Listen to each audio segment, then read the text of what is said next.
Dari Makassar kita ke Parepare. Komisi Pemilihan Umum Kota Parepare, Sulawesi Selatan menerima 4 pasangan calon wali kota dan wakil wali kota Parepare untuk Pilkada Serentak 2024. KPU Parepare pun kini mulai melakukan penelitian berkas pencalonan sebelum menetapkan pasangan calon wali kota.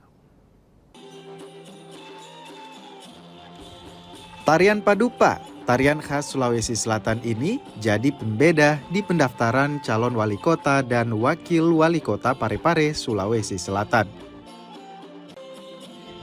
Selama pendaftaran, tarian ini selalu dihadirkan untuk menyambut para calon pemimpin kota Parepare.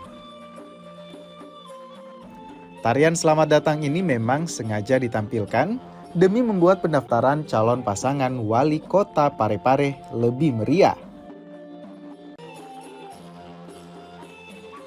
Pasangan calon wali kota dan wakil wali kota Parepare dengan tarian daerah yaitu tari Padupa, di mana tarian ini merupakan budaya yang saat ini masih diterapkan khususnya di wilayah Bugis kota Parepare untuk menyambut para tamu. Tarian ini merupakan tarian penjemput yang merupakan tarian adat dari Bugis.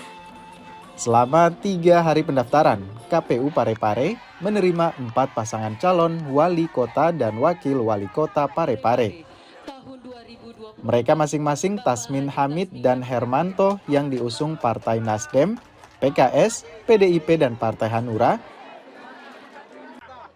Kemudian pasangan Zerna Rashid, Taufan, dan Rahmat Samsu Alam yang diusung Partai Golkar, Demokrat, dan Partai Gelora. Pasangan ketiga ada Muhammad Zaini dan Bahtiar Ticang yang diusung Gerindra dan PKB. Dan yang terakhir, pasangan Andi Nurhaldin Nurdin dan Taqiyuddin Jabar dengan partai pengusung Partai P3 dan PAN. Alhamdulillah proses pendaftaran bakal pasangan calon pada sore hari ini berjalan lancar.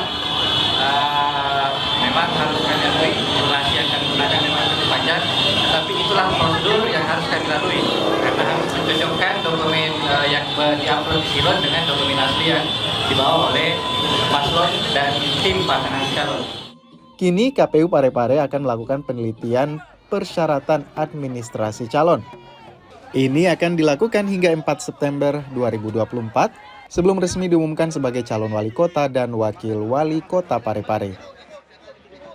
Sudin Samsudin, Kompas TV, Parepare, Sulawesi Selatan.